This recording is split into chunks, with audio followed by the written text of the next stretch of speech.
Hi everybody. Welcome back to my channel. I am Mr. Gadget Corner. Before that, come on subscribes, so this channel can provide useful information. The Nokia 2 is the latest handset from HMD Global, the brand behind the Finnish phone maker's renaissance, and it's designed to do one thing: bring a decent smartphone experience at a lower cost. It's not got a high cost, coming at €99, around $115, 85 pounds, $150, but it's got a lower end spec list to match, but with a more premium styling to make it feel more premium than the price tag might suggest. Is that something that's possible for any manufacturer, let alone one that's barely a year into a reboot? Nokia 2 price and release date. As mentioned, you'll be able to pick up the Nokia 2 for €99, around $115, 85 pounds, $150, which is a thoroughly competitive price point for a smartphone with pretty much any spec list. The Nokia 2 release date is set for early 2018, with exact locations for launch yet to be confirmed. Design and screen. The Nokia 2 looks like a phone that's far more expensive than it should be. Especially in the copper color, which mirrors that of the high-end Nokia 8, it instantly feels nicer in the hand. Sadly, only the rim is metal and colored, the black version looks more muted too, and the plastic back doesn't feel as expensive. It also sucks up any oil or fingerprints, so can look messy easily.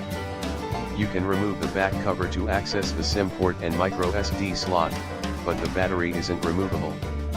However, it's a well-made phone, solid in the hand and bringing the 5-inch screen to the fore nicely.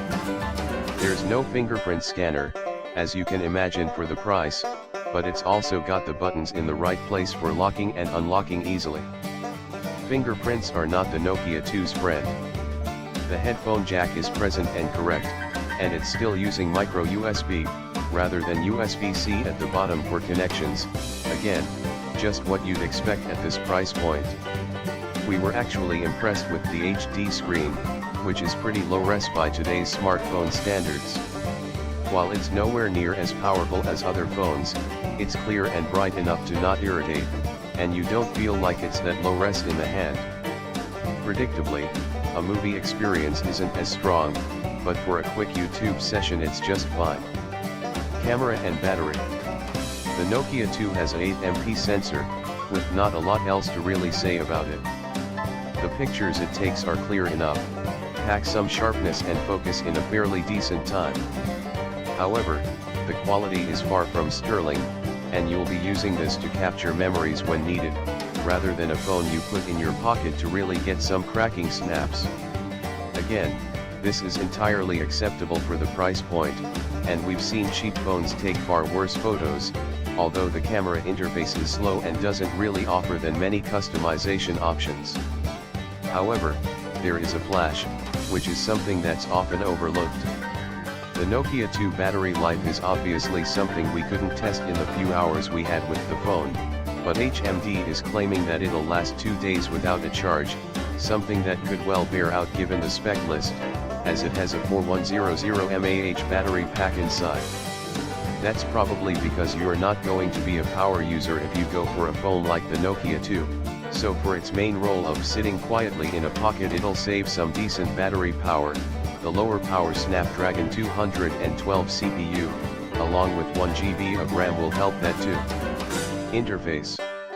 The only place that the Nokia 2 falls down is in the operation, and that's fairly considerable. Swiping around the home screen, firing up the camera, jumping into the settings is all very slow and jittery, which isn't what you want from any phone. That said, it's at least predictable in its speed, so you know when you're going to have to wait for something to load. If you're not going to use the phone a lot, that's not going to be the biggest problem, but if you want to use lots of apps or just constantly use the web browser or camera, then you're going to struggle. It's only got a very paltry 8GB of storage on board, and while you can add in a micro SD card into the mix, up to 128GB, that won't help if you want to download loads of songs on Spotify or have plenty of apps on board. Hope don't forget watching next video. Thanks for watching.